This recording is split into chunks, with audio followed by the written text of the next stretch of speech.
लोग जो देखते हैं वो वैसा ही समझते हैं और वैसा ही बन जाते हैं। हम लोग ने साथ में देखा, ऐसा ज़रूरी नहीं कि जो पढ़ा नहीं वो कुछ नहीं कर सकता, ऐसा ज़रूरी नहीं है।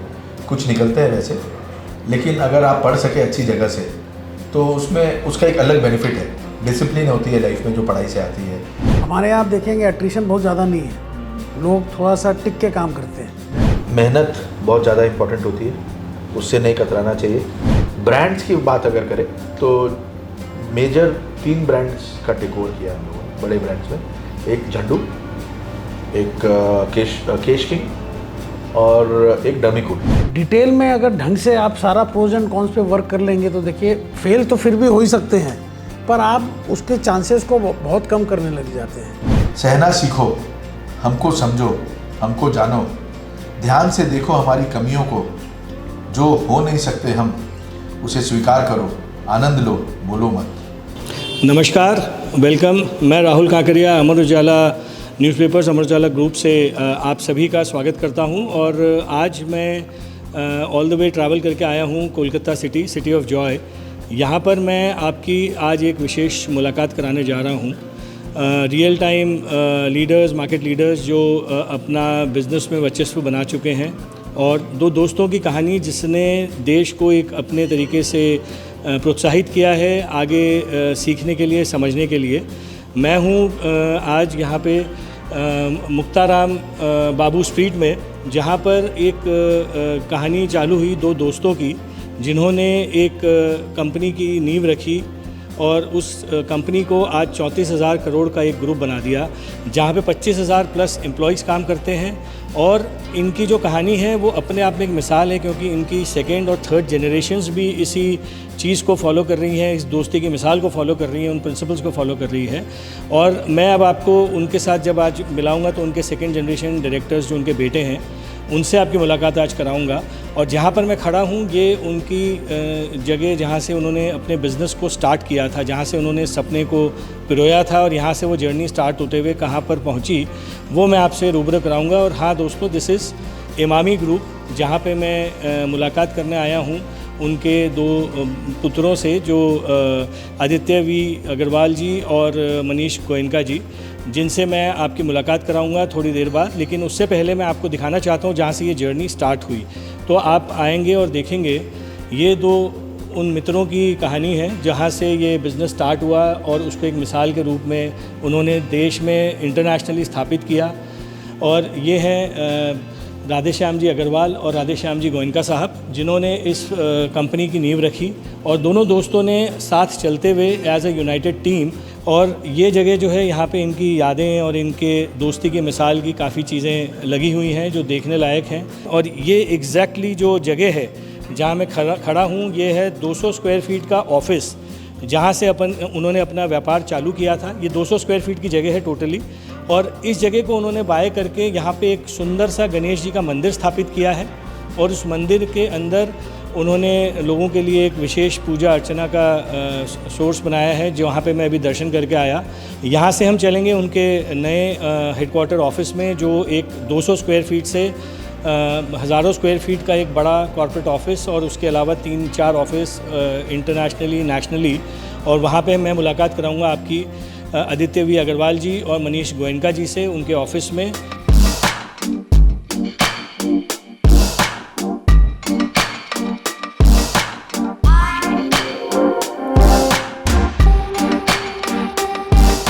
यस फ्रेंड्स, अब हम लोग इमामी हेडक्वार्टर्स पे आ गए हैं, जो 50 साल की जर्नी थी। जर्नी एक बड़े से बिल्डिंग कॉर्पोरेट ऑफिस में आके यहाँ पर कंपनी ने जो तरक्की की, और उसका रिज़ल्ट यहाँ पे दिख रहा है। अभी हम मिलने जा रहे हैं young dynamic directors Aditya ji और मनीष जी, जिनके पास हम उनसे मिलने जा रहे हैं उनके इस नए ऑफिस में। Please join me.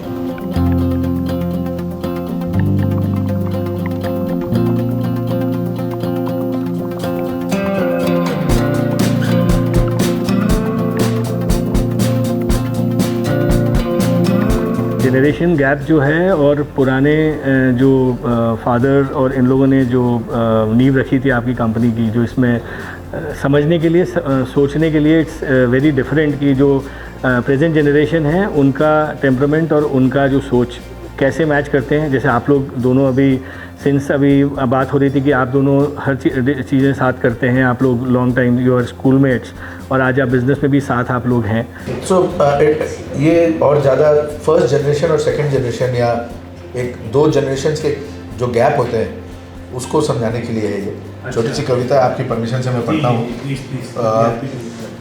ये जैसे सेकंड जनरेशन फर्स्ट जनरेशन को बोल रहा है, बोलो मत हमारी कमजोरियाँ, हुई पुरानी तुम्हारी बातें, वो हमको बतलाओ मत, हमें उनसे क्या लेना देना, तुम्हारी है वो पास रखो तुम, कृपया हमको बदलो मत, हम जैसे हैं वैसे ही हैं, खुद को बदलो, सुनो हमारी बोलो मत, तुम तो तुम हो हम भी हम हैं, जैसे भी हैं रहने दो, साथ हमारी कमियों के समझो इतना, हम जानते नहीं तुम समझते नहीं, एक पक्ष हमारा दूजा तुम्हारा, हम मान रखते हैं तुम्हारा, इसलिए कृपया हमें बदलो मत, हमें अपना जैसे बनाओ मत, तुम गरीब थे हम अमीर हैं, फ़र्क समझो काल और परिस्थितियों का, आशा न रखो हमसे समझदार हो तुम, इसलिए बोलो मत, सहना सीखो हमको समझो हमको जानो,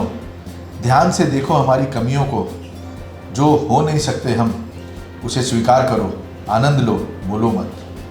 तो इस तरह से चला आ रहा है, तो कि एक पीढ़ी और दूसरी पीढ़ी के जो बीच में नॉर्मली जो रहता है, तो उसी को उन्होंने बहुत सिंपल वर्ड्स में बतलाया है कि अगर हम आपकी तरह बन जाएंगे तो आपको हम रिस्पेक्ट नहीं करेंगे। अभी हमको पता है कि हम आपकी तरह नहीं है, इसलिए हम आपको रिस्पेक्ट कर रहे हैं, बराबर हो जाएंगे तो। So I am here since more than 32 years. So I joined in 92 and I have grown with the organization. When I joined, the turnover was just 12 crore in the prior year. And gradually Agarwal जी गोयनका जी के साथ बहुत सालों तक काम किया, अभी तक उनकी गाइडेंस में और अच्छे से उनके साथ में एज ए फैमिली हम लोग ने काम किया। It is highly cultured and a company which believes in the values and ethos. So I have always enjoyed my tenure with this organization. देखिए, मैं इस कंपनी में 2016 से काम कर रहा हूँ एंड 2016 में जब मैं इस कंपनी को ज्वाइन किया था तो मैं सीमेंट बिजनेस को हेड कर रहा था। You see the most important point, I would just like to tell you something that I have always worked in professional companies like ACC, Hindalco and all. This was my first company which was promoter driven.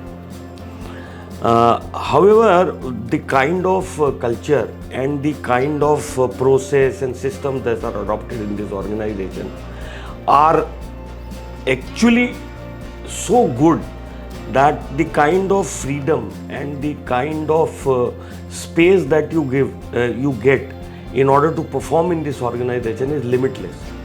So I've been working as CEO of Imami Agrotech for about last 11 years. At Imami Agrotech, we have achieved 10x growth so far in the last 10 years to emerge as one of the prominent players in India. And working at Imami feels like being part of the family.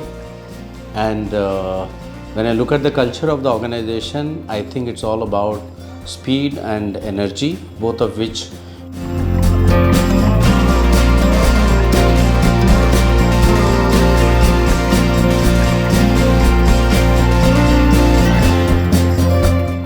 हाँ, तो मुझे लगता है कि ये सारी चीज़ें अभी प्रेजेंट सिनेरियो में, क्योंकि आपके फादर्स एक मिसाल हैं as friends, now you are as friends, तो ये जो जनरेशन का जो आपने अभी एक पोएम पढ़ी, इसमें थर्ड जनरेशन अभी आप लोग के एंटर कर रही है बिज़नेस में, तो is it the same way? वो लोग भी इस चीज़ को अडॉप्ट कर पा रहे हैं या सोच में फ़र्क आता है? देखिए, हम लोगों का ऐसा मानना है और आई थिंक आप भी एग्री करेंगे कि लोग जो देखते हैं वो वैसा ही समझते हैं और वैसा ही बन जाते हैं। हम लोग ने साथ में देखा अपने पिताजी लोगों को, दोनों पिताजी लोगों को, हमारी माताओं को, दोनों साथ में किस तरह से साथ में काम किए हैं, तकलीफ़ों को झेले हैं और लोगों को आगे लेकर के बढ़े हैं। वही चीज़ अगर हम अपने बच्चों को दिखाएंगे तो उन लोग वही सीखेंगे, और अगर हम उनको उसका कुछ विपरीत दिखाएंगे और सोचेंगे कि विपरीत देखते हुए लेकिन उन लोग करें वो जो उनको करना चाहिए, तो ऐसा नहीं होगा। तो रिस्पॉन्सिबिलिटी आपके ऊपर है कि आप बच्चों को और आने वाली पीढ़ी को क्या देना चाहते हैं, तो आपको उस तरह से बिहेव करना पड़ेगा। तो जैसे अभी एक चीज़ मैं आपसे ही पूछना चाह रहा था कि आपने जैसे बताया कि इंटरेस्ट, जैसे आफ्टर योर रूटीन वर्क, जैसे आप दोनों बता रहे हैं, तो आपने ऐसे बताया कि आपने अलग से अपना किचन बना रखा है। आपने रूटीन में से आपकी हॉबीज़ वगैरह क्या रही हैं, या आप लोग हॉबीज़ क्या रखते हैं जो बिसाइड्स दी वर्क? नहीं, मैं स्ट्रेस फ्री के लिए नहीं करता हूँ, पर मैं स्पोर्ट्स का बहुत बड़ा लवर हूँ, तो मैं स्पोर्ट्स खेलता हूँ। तो मैं एवरीडे खेलता हूँ, मैं या टेनिस या गोल्फ खेलने जाता हूँ मैं। तो गोल्फ में इनका हैंडीकैप जिसको बोलते हैं बहुत ही अच्छा है, और कई नेशनल और इंटरनेशनल टूर्नामेंट्स भी जीते हैं ये। और वैसे गोल्फ के अलावा ताश खेलने में भी इनको काफ़ी इंटरेस्ट रहता है। माने मैं स्पोर्ट्स स्ट्रेस रिलीफ करने के लिए नहीं खेलता हूँ, बस मैं बचपन से खेलते आया हूँ, तो मेरा इंटरेस्ट का है, तो वो अपने आप बोलते हैं कि स्ट्रेस बस्टर, वो अपने आप ही हो जाता है, वो अलग चीज़ है, पर प्लानिंग करके नहीं करता हूँ। नहीं, जैसे आप लोग जो बिजनेसेस करते हैं, पहले हर बिजनेस का जो आइडिएशन होता था एक ब्रेन बेस चलता था। आपके फादर ने जब इस कंपनी को बनाया, the way the stories tell कि भी उन्होंने जिस तरीके से रिक्शा में या उसमें छोटे से 200 स्क्वायर फीट के ऑफिस से स्टार्ट किया था, आज की तारीख में टेक्नोलॉजी बहुत हावी है। जैसे अभी मैं भी यहाँ आने से पहले I was with the technology. आपके बारे में मैंने सब कुछ पढ़ लिया, आपकी फैमिली के बारे में, आपके बारे में। There were some video interviews, Wikipedia told everything about this. तो क्या अभी जो थर्ड जनरेशन आ रही है उनके लिए this will be more helpful, या आप लोगों के जो घर के जो पारिवारिक इन्वायरमेंट है will be the business effect for coming generations also? देखिए, दोनों का अपना अपना रोल रहेगा। टेक्नोलॉजी जो चीज़ें कई बार जितनी चीज़ें सामने लाती है, उतनी चीज़ें कई चीज़ें पीछे भी रहती हैं जो नहीं दिखती है। जिस तरह से पर्दे के पीछे और पर्दे के आगे का अपनी बातें करते हैं, दोनों बहुत ज़रूरी रहती है। सिमिलरली टेक्नोलॉजी के साथ भी वैसा ही है। और जो सिंस अपने इंसानों की बात कर रहे हैं, तो इंसानों में एक्सपीरियंस बहुत इंपॉर्टेंट होता है। तो वो एक्सपीरियंस तो एक दूसरे के साथ रहने से, एक दूसरे को जानने से, एक दूसरे को समझने से ही आते हैं। एंड उसका रोल बहुत ज़्यादा रहेगा। चाहे टेक्नोलॉजी जितना भी बड़ा हो जाए, जितने भी रेफरेंसेस, लाइब्रेरियाँ और किताबें मिल जाएं, उसको समझने वाले भी चाहिए। और समझना इजी होता है जब हम आपके सामने बैठे हुए हैं। किताबों को आप अपनी तरह से पढ़ते हैं और अपनी समझ निकालते हैं, जो गलत भी हो सकती है। ये देखिए, जो परिवार का एक रहने का एक तरीका होता है, वैल्यूज़ होती है, ये तो टेक्नोलॉजी नहीं सिखा सकती वो तो नहीं, मैं इसमें इंटरवीन कर रहा हूँ। जो मैंने वीडियोस देखे, जो आप लोगों का फैमिली एनवायरनमेंट है, is it carrying on? Because mobile आज की तारीख में इतना लोगों के ऊपर हावी है कि बच्चे भी जब बैठते हैं ना, तो they are much engrossed in their mobile, की भी फैमिली के साथ टाइम उनको अच्छा नहीं लगता कि अरे क्या रूटीन बात हो रही है। में अभी भी हम लोग चाहते भी हैं वो बच्चे की मोबाइल कमती देखे, तो वो तो देखिए हो नहीं पाता है, मोबाइल देखते ही हैं। पर लेकिन जो ये आदित्य भी पहले जो बोल रहे थे कि आप जिस तरह से देखते हैं, देखिए परिवार, आप बोलने से कोई कुछ नहीं सुनता है या समझता है। क्योंकि बोलने से तो सबको लगता है कि यार हमको टोक रहा है, या हमको सिखा रहा है, या हमको समझा रहा है। तो आप जिस तरह से ज़िंदगी जिएंगे, ज़्यादातर देखते हैं कि घर में बच्चे हैं या नेक्स्ट जनरेशन है, वो उसी टाइप से माने। जैसे जस्ट मैं आपको एग्जांपल के लिए बोलता हूँ, जैसे हमारे पापा अग्रवाल अंकल लोग तो साथ में पढ़े थे, साथ में कंपनी स्टार्ट किए। तो आज के दिन भी हमारे कंपनी में जैसे उन लोग सिस्टम्स सेट किए, कोई बोल के लिख के नहीं, उन लोग शुरू से अभी तक वो बिजनेस क्लास में नहीं ट्रैवल करते थे। तो लोग बोले अगर हम इकोनॉमी में ट्रैवल करेंगे तो हमको किसी को बोलने का ज़रूरत ही नहीं है ना। तो हमारे सीनियर एम्प्लॉयज़ हैं, या हम लोग हैं, या हमारे बच्चे लोग हैं। तो माने मैं ये बोल रहा हूँ कि उस तरह से एक सिस्टम सेट करना, माने सिस्टम बनाने का नहीं, आप जिस तरह से जीते हैं वैसे ही आपके सिस्टम बनने लग जाते हैं। हम लोग दुर्गा पूजा की छुट्टी में दोनों परिवार से मिलकर हम लोग करीब 50 दिन घूमने जाते हैं एक साथ, 7-8 दिनों के लिए। अब जहाँ जाते हैं वहाँ बच्चे भी जाते हैं साथ में। तो ऐसे कई मौके रहते हैं जब वो बैठे बैठे साथ में मोबाइल भी देखते हैं, लेकिन ज़्यादातर टाइम उनको सिंस मज़ा आता है वहाँ पे, वो भी इन्वॉल्व रहते हैं, तो मोबाइल नहीं निकालते हैं, वो भी जुड़ जाते हैं उस डिस्कशन में या उस एक्टिविटी में। तो आपको उनको जोड़ने के लिए उसी के तरह, उन्हीं जो उनको पसंद है उस तरह का थोड़ा वातावरण क्रिएट करना पड़ता है, और फिर वो धीरे धीरे हैबिट बन जाती है। तो ये रिलीजियस ट्रिप्स भी होते हैं या लेजर ट्रिप्स ही होते हैं सारे? नहीं, हम लोग साल में एक बार जाते हैं। वो पूरा परिवार हम लोग का ये चल रहा है, मेरे ख्याल से 30 साल हो गया होगा। देखिए, अग्रवाल अंकल और पापा क्या शुरू से उन लोग का, आप जानते 2 फ्रेंड की फैमिली है ये, पर हम लोग इसको एक ही फैमिली समझते हैं। और इतने सालों का रिश्ता, वो लोग दे आर आई थिंक, कई लोगों को तो पता ही नहीं चलता कौन गोयनका कौन अग्रवाल है। सही बात है। तो उन लोग क्या है, परिवार साथ में रहने के बहुत सारे सिस्टम, वही मैं बोला रिटर्न सिस्टम्स नहीं है, लेकिन ऐसे वो लोग को बहुत सारी चीज़ें चालू किए थे जो हम लोग अभी भी फॉलो कर रहे हैं, रख रहे हैं। जैसे आप बोले थर्ड जनरेशन अभी आ रही है, तो थर्ड जनरेशन भी अभी वैसे ही साथ में ही हर समय रहते हैं वो लोग। एनी टाइम अगर आप देखेंगे आज भी ऑफिस में जो थर्ड जनरेशन है तो वो साथ में ही बैठे होंगे, वो लंच में आएंगे, सब साथ में ही हम आएंगे। लोग जैसे 13-14 जन एक साथ लंच करने जाते हैं, तो जैसे ही कोई फर्स्ट आदमी जाएगा ना, वो नॉक करते हुए सब रूम में चला जाएगा। वो सबको बोलते हुए चला जाता है, तो फिर सब कोई लंच में पहुंच जाते हैं। व्हाट्सएप ग्रुप बनाया हुआ, उसमें मैसेज डाल देता कि हम जा रहे हैं। तो एक आपने रूटीन, आप जैसे बता रहे रूटीन, इसका अगर जो आपका एनवायरनमेंट, आपका कल्चर, पारिवारिक मेल मिलाप, बिज़नेस में आप लोग इस चीज़ को कैसे लेके आते हैं जो आपके बिज़नेस को ग्रोथ, या आपके साथ में जो लोग हैं उनको भी वो एक फील मिलता है, और आपके बिज़नेस ग्रोथ और आपकी जो तरक्की है 50 साल की जो जर्नी है उसमें ये चीज़ बहुत इम्पैक्टिव है समझने के लिए, लोगों के लिए। देखिए, जब हम लोग को ये सिखाया गया है कि आप खुशी नहीं रह सकते अगर आपका परिवार खुश नहीं है, आपका परिवार खुश नहीं रह सकता है अगर नेबरहुड खुश नहीं है, आपका सोसाइटी खुश नहीं रह सकता अगर नेबरहुड खुशी नहीं रह सकती अगर सोसाइटी खुश नहीं है। सिमिलरली इस दायरे को और बढ़ाते जाएं तो आप खुश नहीं रह सकते अगर इंडिया खुश नहीं है। अगर भारत में लोग खुश नहीं है तो आप भी खुश नहीं रह सकते। आप शुरू में थोड़े दिन अकेले में खुश रह सकते हैं, लेकिन बाद में सबको खुशी एक साथ मिलेगी, तभी आपको खुशी का पार्ट मिलता है।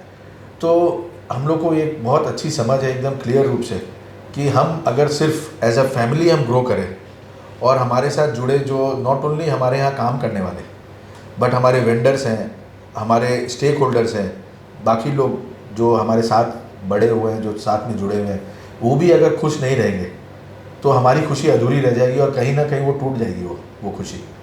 तो इसी में एक पॉइंट लाइन आप ऐड कर सकते हैं आप दोनों मिलके, कि जो अभी जनरेशन है they are doing lots of startups, क्योंकि everyone wants to become a businessman. अभी जो जॉब मार्केट में मैं मिलता हूँ बच्चों से या हमारे जितने भी एम्प्लॉयज़ जिनको मैं कनेक्ट होता हूँ, एवरीवन इज़ इम्पेशेंट, दे से वर्क प्रेशर बहुत ज़्यादा है। अरे जॉब में अगर कोई नया उनको अपॉर्चुनिटी मिलती है, दे गो इन अ वेरी क्विक मैनर। उनको लगता है कि यार यहाँ 2 पैसे ज़्यादा मिल गए, दे डोंट रियलाइज़ कि उन्होंने सीखा नहीं, उससे पहले उन्होंने छोड़ दिया, लॉयल्टीज़ कम हो गई। तो आप लोगों के हिसाब से जैसे आज इमामी का जो कंपनी कल्चर है, जैसा आप लोगों का पारिवारिक कल्चर है, वही रिफ्लेक्ट करता है आपकी कंपनी में, तो उस कंपनी में जो ये आता है, तो आप लोगों के हिसाब से प्रेजेंट जनरेशन को इसको कैसे आगे अडॉप्ट करना चाहिए बिसाइड्स इमामी, जो आपके परिवार के अलावा? जैसे अगर आप सोचते हैं कि नए एंटरप्रेन्योर्स आ रहे हैं या कोई एम्प्लॉयज़ भी हैं, उनको आप जैसे क्या सोचते हैं कि उनको what should they understand as a? Fortunately हम जिस सेक्टर में हैं वहाँ हम लोगों को नई सोच की बहुत ज़्यादा ज़रूरत पड़ती है।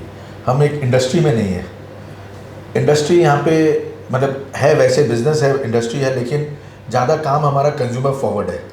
तो और कंज्यूमर का माइंडसेट डेली चेंज हो रहा है, तो कंज्यूमर को समझने के लिए हम लोगों को हर समय कंज्यूमर से जुड़ा रहना पड़ता है, और हम लोगों को वो सोच लाने के लिए हर समय हमारे लोगों में भी वो चीज़ हम लोगों को देखनी पड़ती है। तो हम लोग कैंपस इंटरव्यू वगैरह काफ़ी करते हैं, नए लोग फ्रेशर्स बहुत लाते हैं, उनकी नई सोच जो आती है उनको लेके आना चाहते हैं और करते हैं। तो इस कारण से जो एक नयापन एक ऑर्गेनाइजेशन में सोच में जो रहनी चाहिए वो हर समय बरकरार रहती है। नहीं, हम लोग क्या है शुरू से हम लोग क्या है, जैसे आप बहुत पहले जाएंगे तो क्या है, जो ओल्डर जनरेशन होते थे वो यंगर जनरेशन का बहुत सजेशन या उनका सुनना कम थी। आज से अगर आप 25-30 साल पहले जाएंगे तो हमारे यहाँ वैसा कल्चर शुरू से नहीं था। सीखने समझने के लिए और यंग जो इतना भी यूथ है, इट्स वेरी इंपॉर्टेंट। जैसे आज मैं जितने भी यंग बच्चों से मिलता हूँ, IT is like grooming in the country. IT में दे पे लाइक एनीथिंग, और जो बच्चों का थॉट प्रोसेस है, they are mainly on computers, और उसमें उनके लिए आगे बढ़ने के उनको ज़्यादा रास्ते दिखते हैं। आप लोग की जो इंडस्ट्री है, तो आप लोग जो स्ट्रैटेजीज़ बनाते हैं to scale up the market, like you are heading the edible division, it's again a very competitive market, बड़े ब्रांड्स और आप लोग के कंपटीशन में हैं। आप पेपर इंडस्ट्री को आप लोग हेड कर रहे हैं, तो आप लोग स्ट्रैटेजीज कैसे सोच के बनाते हैं to compete with the market? मतलब बहुत फॉर्चुनेटली मनीष और मेरे को ये मौका मिला कि हम लोग ने ग्रुप के हर कंपनी में, हर सेक्टर में हम लोगों ने कम से कम 4-5 साल बिताए, चाहे वो FMCG था, सीमेंट था, अभी एडिबल ऑयल है, हॉस्पिटल है। तो और हम लोग को मौका भी मिला कि हम लोगों ने स्टार्टअप की तरह ग्रुप में जैसे एडिबल ऑयल और फूड बिजनेस चालू किया, सीमेंट चालू किए, तो उस कारण से काफ़ी नॉलेज और नए तरीके काम करने के भी लोगों से मिल कर हम लोगों ने सीखा।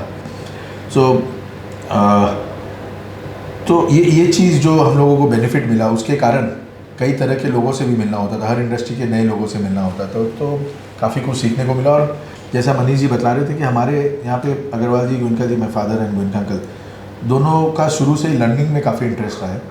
तो हर थोड़े दिन में हम लोग बाहर से किसी को बुलाते थे, जस्ट 1 घंटे 2 घंटे के टॉक्स के लिए हमारे ऑफिस में।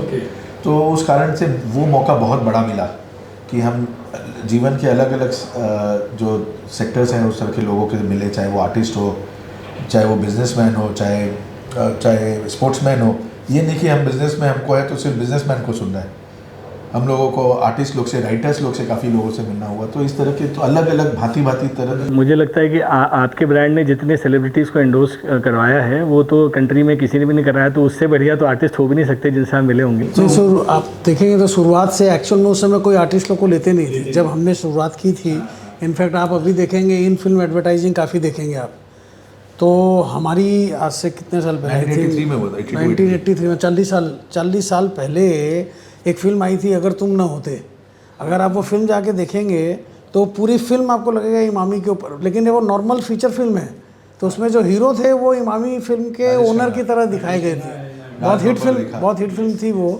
तो मैं बोल रहा हूँ वो लोग हमेशा से मैं और एक दूसरा एग्जांपल देता हूँ, जैसे हम लोग को हमेशा बोला जाता था, इनफैक्ट अभी भी हमारे कंपनी में ये चीज़ होती है कि देखिए बाहर जो भी चीज़ चल रहा है, हमेशा हम लोग को दुनिया में क्या चल रहा है उसको हर समय देखो और उसके हिसाब से जो आप बोल रहे थे कि आप लोग स्ट्रैटेजी या किस तरह से बनाते हैं। तो जैसे हम लोग जब हम लोग नए आए थे, जब हम लोग फॉरेन घूमने जाते थे तो अग्रवाल अंकल हमेशा बोलते थे वहाँ का सुपरमार्केट में जाना है, प्रोडक्ट्स देखने हैं, शेल्फ में क्या क्या प्रोडक्ट्स रखे हुए हैं, पीछे क्या लिखा हुआ है, तो उस तरह से और सारे सैंपल्स हम लोग को लेके आना पड़ता था यहाँ पे, और हम लोग वहाँ के बाहर के एड्स देखते थे। इसी से कनेक्टेड एक सवाल आप दोनों से मेरे को जो भी आ रहा है, I am talking to you. आप लोग आज एक लीड कर रहे हैं, आप लोग एक बड़े ब्रांड को देश का इंटरनेशनली, तो आप लोग स्टडीज़ को कितना महत्व देते हैं स्टडीज़ के पॉइंट ऑफ व्यू से कि भी हर आदमी को एकदम पढ़ाकू होना चाहिए, इंटेलेक्चुअल होना चाहिए, तब वो इस तरह के एम्पायर्स को चला सकता है? ज़रूरत है और उसके अपने बेनिफिट्स भी हैं, लेकिन ऐसा ज़रूरी नहीं कि जो पढ़ा नहीं वो कुछ नहीं कर सकता, ऐसा ज़रूरी नहीं है। कुछ निकलते हैं वैसे, लेकिन अगर आप पढ़ सके अच्छी जगह से तो उसमें उसका एक अलग बेनिफिट है। डिसिप्लिन होती है लाइफ में जो पढ़ाई से आती है।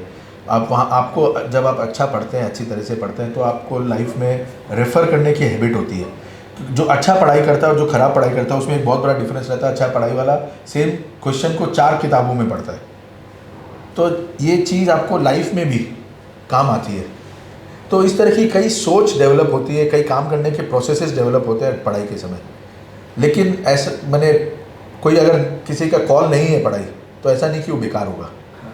देखिए पढ़ाई तो इम्पोर्टेंट है ही, पर लेकिन एक्चुअल में अगर आप जो पूछ रहे हैं तो क्या हम लोग पढ़ाई को बहुत इंपॉर्टेंस देते हैं क्या? तो वैसे कोई पढ़ा तो बहुत अच्छा है। जब सवाल कर रहा था तो आपके ऊपर एक अलग सी स्माइल थी, तो योर स्कूल टाइम या आपका बचपन का समय भी आप दोनों दोस्त थे एग्जैक्टली। तो देखिए हम लोग सेम क्लास में पढ़े हैं right through our school and college.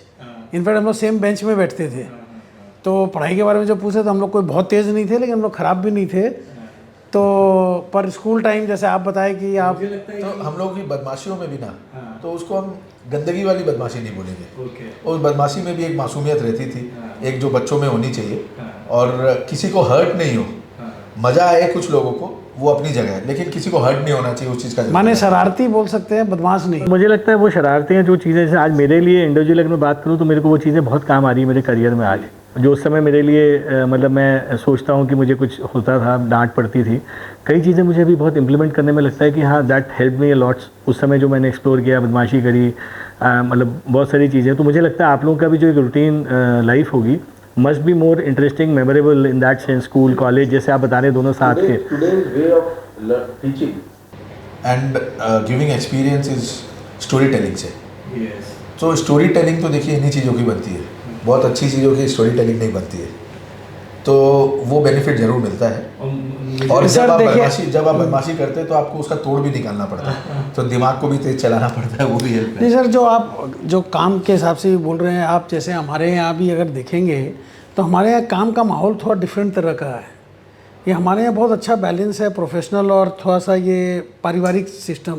हमारे यहाँ आप देखेंगे एट्रिशन बहुत ज़्यादा नहीं है, लोग थोड़ा सा टिक के काम करते हैं। तो हमारे यहाँ मीटिंग से सब ना आप देखेंगे बहुत स्ट्रेसफुल टाइप की मीटिंग। अब कोई बहुत सीरियस टॉपिक हो गई तो कभी हो गई, वो अलग चीज़ है, नहीं तो रिलैक्स एटमॉस्फेयर रहता है। मीटिंग के बीच में मजाक भी चलता है। इमामी ने अभी 50 साल की अपनी जर्नी पूरी की है। इस 50 साल की जर्नी में सबसे इम्पॉर्टेंट की पॉइंट्स जो आपको लगता है as the second generation leaders, जो आप सोचते हैं कि रीडर्स और हमारे मूल्यवान जो व्यूअर्स हैं जो सुन सकें, समझ सकें, इन शॉर्ट आप जो मुझे बता सकते हैं जो आपकी 50 साल की जर्नी है, जो आपने देखा, सीखा, समझा, फॉर योर। देखिए 50 साल बहुत लंबे होते हैं और सीखने के लिए, समझने के लिए तो डेफिनेटली उसको छोटे में बोलना बहुत मुश्किल होता है। फिर भी एक अगर मैं एक अटेम्प्ट करूं तो मेहनत बहुत ज़्यादा इम्पॉर्टेंट होती है, उससे नहीं कतराना चाहिए। हम लोगों को कई बार हम लोग ने घर में सुना है कि अगर स्वर्ग जाना है तो खुद को मरना होगा। आप चाहेंगे कि आपको सब कुछ मिले और आपकी जगह और कोई मरे, वो पॉसिबल नहीं है। क्वालिटी पे बहुत ज़्यादा ध्यान दीजिए, चाहे कुछ भी हो, कोई भी चीज़, कोई भी काम कर रहे हो, उसमें आप नंबर 1 कैसे हुए, उसमें आप बेस्ट कैसे हुए, नंबर 1 से ज़्यादा उस पर ध्यान देना चाहिए। आपके साथ जो लोग जुड़े हुए हैं उनकी प्रगति कैसे होनी चाहिए, उस चीज़ पे ध्यान रहना चाहिए। आप अकेले प्रगतिशील ना हो, उनको साथ में लेके बढ़ना पड़ेगा। नंबर 4, कभी भी गलत काम में ना जुड़े। गलत काम की परिभाषा आजकल बहुत धूमिल होती जा रही है, लेकिन अंदर ही अंदर हम सब समझते हैं कि ना हम कौन सा काम गलत कर रहे हैं और कौन सा नहीं कर रहे हैं। तो कम से कम खुद को झूठ ना बोले। नहीं देखिए, ये सब वैल्यूज़ की बात कर रहे हैं जो obviously these are the I think most important pillar for anything. आपको लाइफ में कोई भी फील्ड में अगर सक्सेसफुल होना है तो ये सब चीज़ बहुत ज़रूरी है। बिज़नेस के हिसाब से जो आप पूछे उसमें मैं 1-2 चीज़ और जोड़ूंगा कि हम लोग भी जैसे अपॉर्चुनिटी देखिए बहुत रहती है बिज़नेस की कोई ना कोई चीज़ में, तो हम लोग उस तरह से आज इतना डाइवर्सिफाइड ग्रुप वैसे ही हुआ। हम लोग की एक थ्योरी हमेशा रही कि जिस भी लाइन में जाएं उसमें अगर हम इंडिया में टॉप 2-3 में नहीं पहुंच पाएंगे तो उस लाइन में ज़्यादा माने अगर आप बड़े नहीं उसमें हो पाएंगे तो उसमें अगर हमारे ग्रुप को ऑब्वियसली आपके बड़े रूप से वो करना हो तो अपॉर्चुनिटी बहुत आएंगी। उस अपॉर्चुनिटी को पकड़ना चाहिए जिसमें लगता है कि मैं इसमें बहुत आगे तक बढ़ सकता हूँ। एक इसमें सवाल था कि मैकेंजी के साथ आप लोगों ने you have taken McKinsey as part and parcel for your business opportunities को पहचानने के लिए, और ये इन फ्यूचर कैसे this will come into shape, कैसे आप लोग देखते हैं इसको, क्या इसमें firms like BCG, McKinsey, Ernst and Young, KPMG, चाहे जो भी हो, इस तरह की फर्म्स को हमारे कंपनी ने, ग्रुप ने हरदम से काफ़ी सालों से हम लोग यूज़ करते आए हैं। That is our way of learning, developing and growing also, because इन लोगों को काफ़ी चीज़ की बाकी जगहों की भी आइडिया रहती है और एक नई सोच भी लेके आते हैं इन लोग। सो मैकेंजी का अभी एक प्रोजेक्ट एक कंपनी में चल रहा है जो हमारी जो फूड प्रोडक्ट जो कंपनी है इमामी एग्रो, वहाँ पे चल रहा है, जहाँ हम लोग गाइड कर रहे हैं कि हमारे को कौन कौन सी फूड प्रोडक्ट्स में आगे जाने चाहिए, कब जाना चाहिए और किस तरह से जाना चाहिए। इमामी के कई कंपनियां खरीदने के बाद जो जो हमारे युवा लोग हैं उनको ये सुनकर काफ़ी एक्साइटिंग लगेगा कि कौन सी कंपनी इमामी के लिए सबसे इम्पॉर्टेंट है, उपयुक्त है। जो आपने ब्रांड्स अडॉप्ट किए उनमें से जो सबसे इम्पैक्टिव ब्रांड आपने जो अडॉप्ट किया वो कौन सा आपको लगा? शुरू से 1979 से स्टार्ट हुई कंपनी 74 में, लेकिन 79 से लेकर के कंपनियां खरीदनी शुरू कर दी थी पापा लोगों ने। पहले आई थिंक हिमानी उन्होंने ब्रांड खरीदा। नहीं, हिमामी से हम लोग शुरू किए थे, हिमानी खरीदे थे। ओके। लेकिन उसमें उस समय ग्लिसरीन सोप था, स्नो वगैरह था, उसमें बोरोप्लस हम लोगों ने लॉन्च किया। फिर आगे जा करके दूसरे सेक्टर्स में भी कंपनियां खरीदी, CRI करके कंपनी थी, एक पेपर मिल खरीदे 6 यूनिट। तो most of the units which we bought over were 6 units and उसको फिर टर्न अराउंड किए। ओके। एंड ब्रांड्स की बात अगर करें तो मेजर 3 ब्रांड्स का टेक ओवर किया हम लोगों ने बड़े ब्रांड्स में, एक झंडू, एक केश किंग और एक डमीकूल। तो तीनों ही ब्रांड अपने आप में बहुत अच्छा कर रहे हैं आफ्टर टेक ओवर एंड अपने आप में बहुत वैल्यूएबल ब्रांड्स हैं। झंडू अपने सेक्टर में, दवाइयों की सेक्टर में, आयुर्वेदिक दवाइयों की सेक्टर में बहुत आगे है, और केश किंग हेयर के लिए बहुत अच्छा माना जाता है। अभी और भी कई प्रोडक्ट्स लॉन्च हो गए, पहले उसमें 1 या 2 ही प्रोडक्ट्स थे। तो इस तरह से काम नए प्रोडक्ट्स पे काफ़ी होता है। और एक सवाल, जैसे वैसे तो आप इंटरनेशनली प्रेजेंट हैं, देश भर में आपके प्रोडक्ट्स जाते हैं, what are the important markets you are thinking to explore more, और उसमें क्यों आप उन मार्केट्स को एक्सप्लोर करना चाहते हैं, नए मार्केट्स जो आप सोचते हैं कि आपके लिए हो? आप international, yes, could be international, could be India, like जैसे यहाँ पे आपके लिए बहुत इंपॉर्टेंट मार्केट्स हो जिसमें आपकी फ्लैगशिप होगी, जहाँ पे आपके प्रोडक्ट्स बहुत ज़्यादा पॉपुलर हैं। इंडिया अपने आप में बहुत बड़ा अपॉर्चुनिटी है, और ये अपॉर्चुनिटी दिन पर दिन बढ़ती जा रही है। We are very happy to give India the highest priority and importance, but at the same time जो बाहर की जो कंट्रीज़ हैं, जो फॉरेन कंट्रीज़ हैं, वहाँ पे भी रहने से आपको नई सीख और नॉलेज आती है, नया उसमें नाम भी आता है, not only for the company but for the country also. तो हमारे प्रोडक्ट्स करीब 70 और कंट्रीज़ में अवेलेबल होते हैं। इसमें से ज़्यादा अफ्रीकन कंट्रीज़, CIS कंट्रीज़ और मिडल ईस्ट और इंडिया की नेबरिंग कंट्रीज़ में ज़्यादा अवेलेबल होती है। और कुछ प्रोडक्ट तो अपने कैटेगरी में नंबर 1 और नंबर 2 है उस कंट्रीज़ में भी। Okay, last question from my side, एक मैसेज जो आप देना चाहेंगे प्रेजेंट जनरेशन को, मतलब आप वाली जनरेशन, आपसे आगे वाली जनरेशन को, जो सबसे ज़्यादा आजकल इनोवेटिव थॉट्स में हैं, वो कुछ करना चाहते हैं, they have the fire, but the time is so competitive कि स्टार्टअप्स या कुछ भी डालने के बाद में they get less results because रेकी या ग्रास रूट वर्किंग उस लेवल पे नहीं हो पाती। सिर्फ वो एक सोच के साथ वो एक इंडस्ट्री में आ गए या कर रहे हो, काफ़ी स्टार्टअप्स अभी सक्सेसफुल हुए हैं और बहुत सारे बंद हो गए हैं। तो काफ़ी बातें अपने लोगों ने की है, जहाँ काफ़ी कवर होता है, वही काफ़ी कुछ जी। तो कि खुद को मरना पड़ेगा, मेहनत बहुत करना पड़ेगा। आप ये नहीं सोच सकते कि ना रेकी नहीं हो सकता है, रेकी ज़रूर हो सकता है। और अगर कुछ कहीं पे फेलियर हो रहा है मतलब अपनी गलती है, उस समय सिस्टम को दोष न दे करके खुद ने कौन सा काम नहीं किया उसको वो सोचना चाहिए, जिससे कि नेक्स्ट टाइम जब आप वो काम करें तो बेटर कर सकें। दूसरा, हम लोगों का बहुत स्ट्रॉन्ग मानना है, there is a serenity prayer, God give me the serenity to accept the things I cannot change, the courage to change the things I can, and the wisdom to differentiate between them. So ये एक मूल मंत्र भी हो सकता है। तीसरा, Goenka uncle हरदम बोलते थे कि अगर अनावश्यक चीज़ों पे खर्चा करोगे तो आवश्यक चीज़ें के लिए पैसा नहीं बचेगा। तो बहुत ध्यान रखना चाहिए। अब कई लोग गलतियां करते हैं ये कि शुरू में दिखावा करने के लिए ऐसी चीज़ों पे खर्चा करते हैं, ऑफिस बनाने में खर्चा करते हैं। ऑफिस की जगह फैक्ट्री बनाने में खर्चा करो, टेक्नोलॉजी पे खर्चा करो। देखिए, इसमें मैं थोड़ा सा और जोड़ देता हूँ कि जो आप बोले युवा पीढ़ी थोड़ी सी जल्दी स्टार्टअप ये सब शुरू भी कर ले, तो क्या है, जैसे हमेशा का ये तो सेइंग है कि details, the devil is in the details. तो अगर आप डिटेल में अगर ढंग से आप सारा प्रोज एंड कॉन्स पे वर्क कर लेंगे तो देखिए फेल तो फिर भी हो ही सकते हैं, पर आप उसके चांसेस को बहुत कम करने लग जाते हैं। लेकिन हम लोग भी देखते हैं बहुत सारी चीज़ों में हम लोग भी काम करते हैं, तो थोड़ा सा पहले अगर और डिटेल में गए होते तो शायद ये चीज़ हम पहले प्लग कर चुके होते। तो इसीलिए जितना डिटेल में जाएंगे उतनी गलतियों के चांस आप कमती छोड़ते जाएंगे। ऐसा नहीं कि हम लोग गलती नहीं करते, गलती तो सभी करेंगे, लेकिन हम लोग भी बाद में रियलाइज़ करते हैं जब गलती हो जाती है कि अरे ये चीज़ तो हम पहले आराम से अगर थोड़ा सा और कर सकते थे, थोड़ा सा और करते तो शायद ये गलती हम अवॉइड कर सकते थे। True.